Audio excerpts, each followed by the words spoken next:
In the spring of 1932, the hills of Appalachia were already tired. Coal dust hung in the air like a second sky, and hope was something people used to talk about in the past tense. That was the year Ethan Miller learned how quickly a boy could become invisible. He was 15 when his uncle told him to leave. There was no shouting, no dramatic argument, just a short sentence spoken on a sagging wooden porch. The kind of sentence that didn't need repeating. "I can't feed another mouth." The words were practical, almost polite. That somehow made them worse. Ethan stood there with his hands shoved deep into his pockets, nodding like he understood. Inside, something hollowed out. His parents had been gone less than a year, taken by sickness that swept through the valley and didn't bother to spare anyone. Since then, he'd tried to stay small, quiet, useful, but in hard times, effort didn't always matter. By noon, he was walking away from the only house he had left. The town didn't notice. Men were out of work. Families were packing up, chasing rumors of jobs that rarely existed. Nobody had spare attention for a skinny teenage boy carrying a frayed canvas bag and a coat that had seen better winters. Ethan kept his head down as he passed familiar places. The general store, the railroad spur, the church steps where he used to sit with his mother on Sundays. Each one felt farther away than the last. He didn't have a plan, just a direction. The mountain rose ahead of him, dark and patient. Folks around town said nothing good came from it anymore. The mines were dying, shafts abandoned, tunnels sealed or forgotten. One of them, an old prospect drift cut into the hillside years back, had earned a nickname whispered like a warning. People said it was useless, dangerous, a dead end. Ethan climbed toward it anyway. By late afternoon, his legs burned and his stomach twisted with hunger. When he reached the opening, he stopped. The entrance yawned wide and black, framed by rock and rusted metal left behind by men who'd given up. Cold air drifted out, steady and quiet. It smelled like stone and earth and something older than memory. He hesitated. Every sensible voice in his head told him to turn around. But there was nothing to turn back to. No bed waiting, no supper on the stove, just empty roads and locked doors. So he stepped inside. The light faded quickly, but not all at once. The tunnel sloped gently inward, and the ground beneath his boots was dry. Solid. When Ethan leaned his back against the rock wall, he noticed something strange. It wasn't as cold as he expected. The air felt still, calm, almost forgiving. He slid down until he was sitting on the stone floor, pulling his coat tight around his thin frame. For the first time that day, the shaking in his hands slowed. Outside, the wind picked up, rattling brush and loose metal. Inside the mountain, it barely whispered. Ethan didn't call it hope, not yet. But as the last of the daylight thinned at the tunnel mouth, one thought settled in his mind. Quiet, stubborn, and impossible to ignore. If the world had decided he didn't belong above ground, maybe he could survive below it. The first night nearly broke him. Ethan didn't sleep so much as drift in and out of shallow, uneasy moments, every sound magnified in the dark. Water dripped somewhere deeper in the tunnel. The wind outside moaned like it was searching for a way in. His body curled tight against the rock, thin coat pulled over his head, teeth chattering despite his effort to stay still. By morning, hunger had sharpened into something cruel and relentless. He stepped back outside just long enough to gather himself. The sky was gray, low and heavy, the kind of sky that promised nothing good. His breath came out in pale clouds. When he ducked back into the tunnel, he noticed it again. The difference. The air inside felt calmer. Not warm exactly, but steady, predictable. That steadiness mattered. Ethan spent the day exploring the tunnel with cautious steps. It stretched farther than he expected, carved straight into the mountainside, the walls rough but solid. The floor was uneven, littered with loose stone and coal dust, but it was dry. No standing water, no rot. When he pressed his palm against the rock, it felt cool but not biting. By afternoon, a realization began to form. Slow and careful, like he was afraid to name it too soon. The temperature didn't change. Outside, the wind picked up and the chill deepened. Inside the tunnel, it stayed the same. Not worse, not better. Just constant. Ethan remembered something his grandmother used to say back when his parents were still alive, when life had felt simpler. She'd grown up in the mountains herself, talked about people storing food underground because the earth kept it safe from heat and frost. At the time, Ethan had barely listened. Now he couldn't stop thinking about it. The second night was still hard, but it wasn't as terrifying. He piled dead leaves and pine needles against the wall to block the draft near the entrance. He dragged a rusted sheet of metal he found outside and leaned it just inside the opening to slow the wind. Small improvements. Desperate ones. But they helped. Hunger became his constant companion. Ethan foraged along the railroad tracks and creek beds during the day.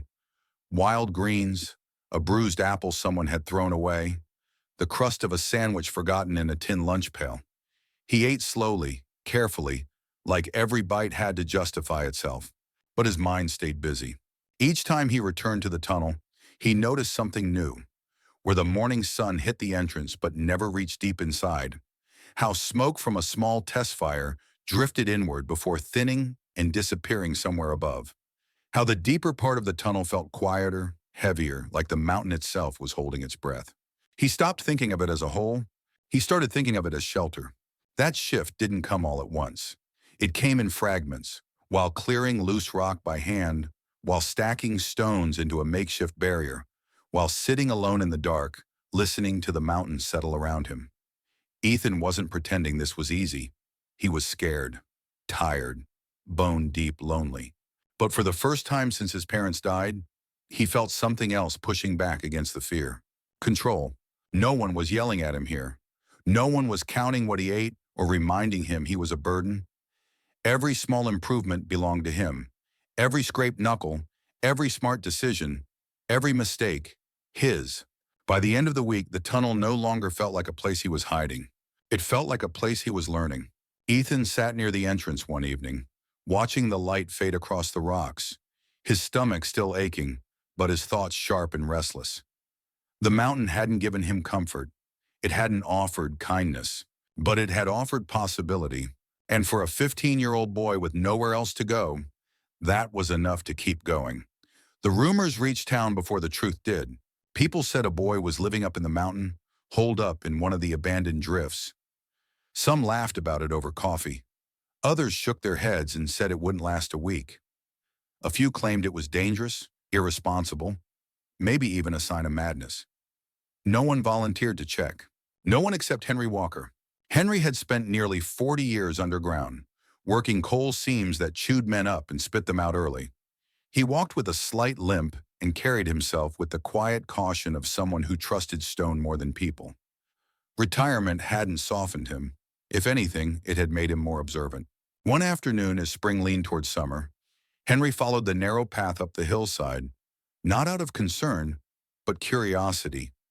He wanted to see what kind of fool thought a mine shaft could pass for a home. What he found was Ethan, kneeling on the tunnel floor, hacking at a rock wall with a broken piece of iron. Henry didn't speak at first. He watched.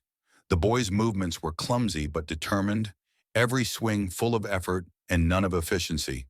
The rock chipped the wrong way. Dust filled the air. It was the kind of work that ended with crushed fingers or a cave-in. Finally, Henry stepped forward and took the iron from Ethan's hands. "You're fighting it," he said, voice flat. "Rock don't like being fought." Ethan stiffened, ready for anger or mockery. Instead, Henry knelt and pointed to the wall. He showed him how to read the layers, how to strike where the stone wanted to break, not where muscle demanded it.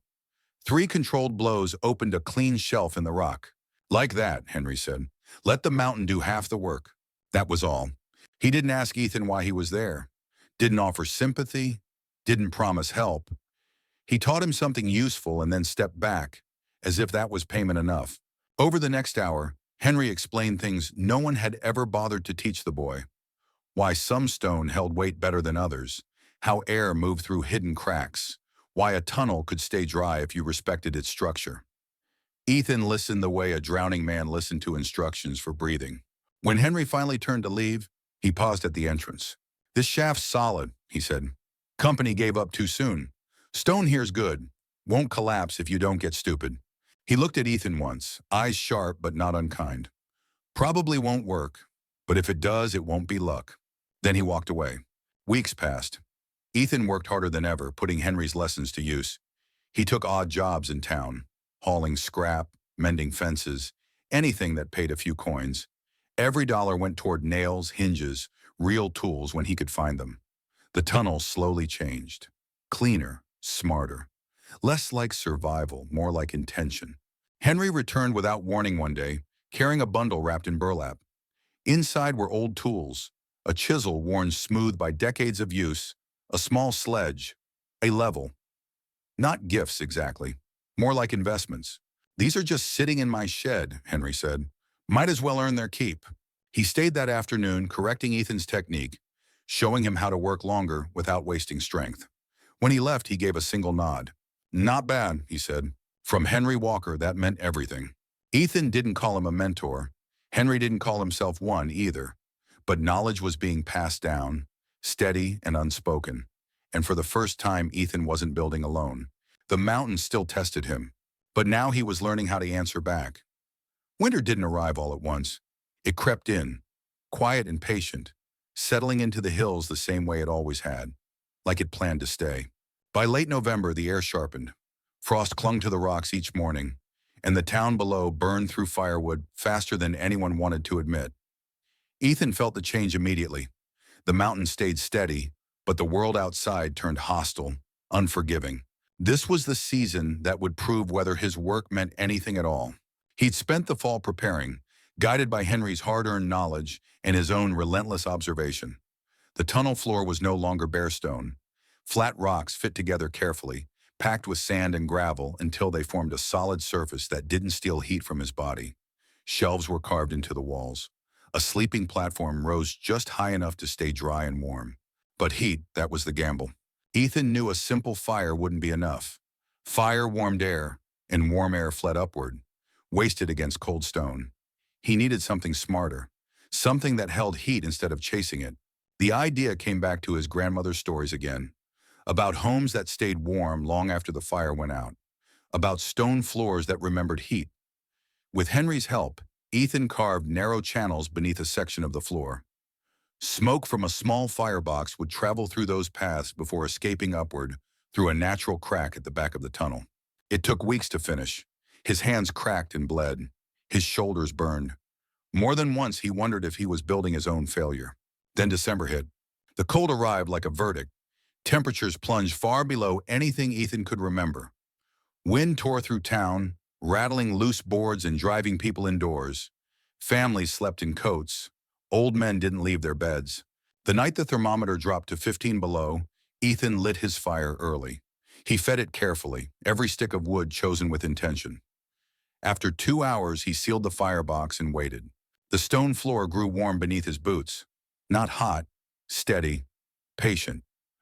The heat spread slowly, soaking into the rock and rising back into the space above. Hours passed. The fire died. The warmth remained. Outside, the cold screamed. Inside the mountain, it stayed calm. Henry came up the path that night, worry dragging him forward despite his better judgment. He told himself the boy was smart, capable. Still, the cold didn't care about intelligence. When Henry stepped into the tunnel, he stopped short. Ethan sat on his platform, reading by lamplight, sleeves rolled up. The air was warm enough to breathe easily.